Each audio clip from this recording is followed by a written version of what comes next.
Crônicas do Amanhecer, por Feijão Centro Espírita Allan Kardec de Balneário Gaivota, 9 de outubro de 2019. 200 anos depois, o misterioso homem vampiro foi finalmente identificado.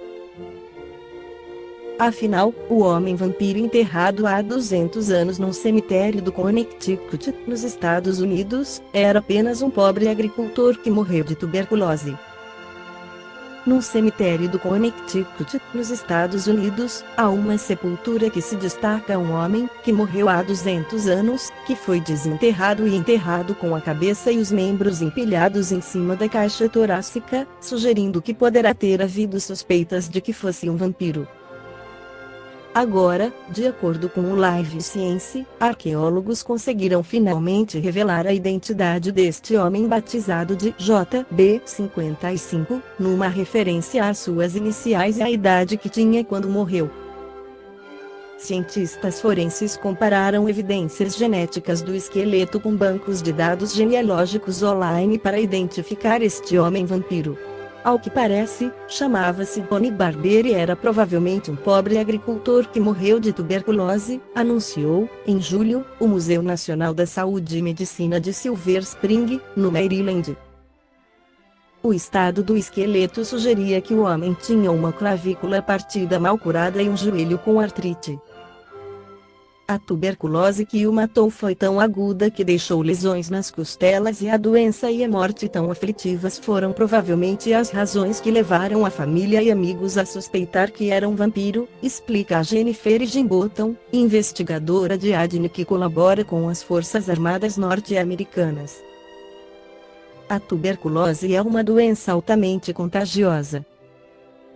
Tal como explicam os investigadores no artigo publicado em 1994 no American Journal of Physical Anthropology, as epidemias espalhavam-se por famílias e aldeias na Nova Inglaterra e as pessoas interpretavam a aparição de vítimas moribundas e o subsequente adoecimento das famílias como a parte de uma transformação sobrenatural e monstruosa. Os cadáveres eram então desenterrados para procurarem por sinais de vida, como unhas e cabelos compridos, inchaço ou líquidos escorrendo das suas bocas. Embora agora reconheçamos estes dados como a parte da decomposição normal de um cadáver, no passado, os habitantes desta região achavam que eram a prova de que um parente querido era um vampiro, explicou ainda Higginbotham. De acordo com o mesmo estudo dos anos 90, os corações dos chamados vampiros eram removidos e depois queimados.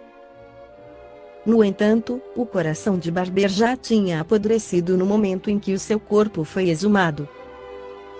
O facto de o crânio e o resto dos ossos terem sido colocados por cima da sua caixa torácica, numa posição que lembra a famosa figura dos piratas, pode ser explicado porque essa técnica era usada para proteger os vivos de um possível vampiro esfomeado.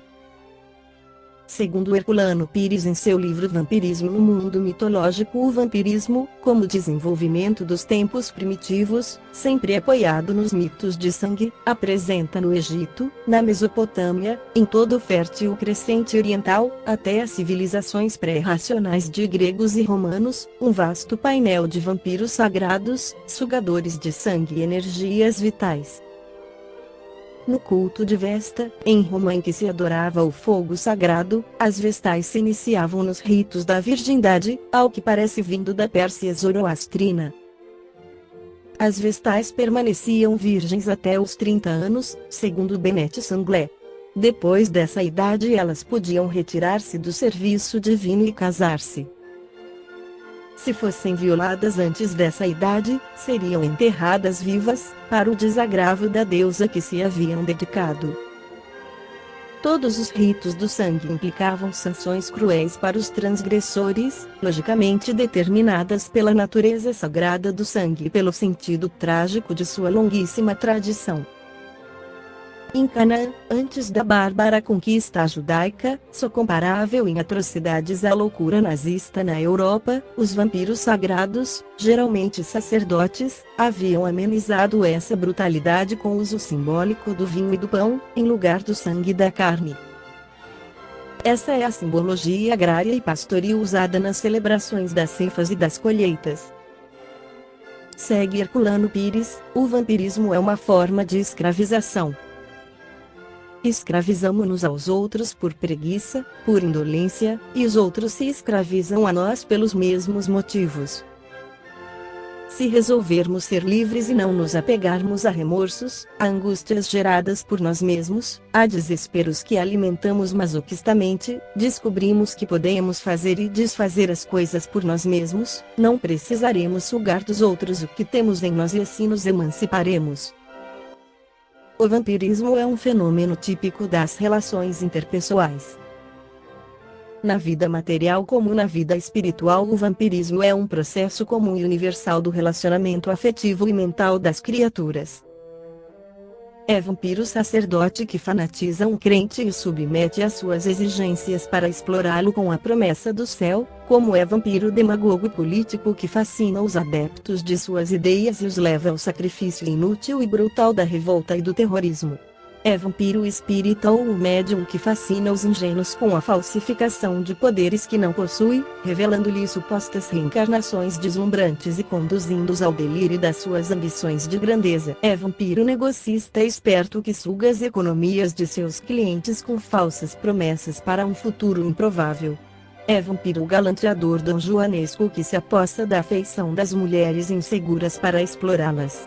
É vampiro alcoólatra ou toxicomano que semeia desgraça em seu redor.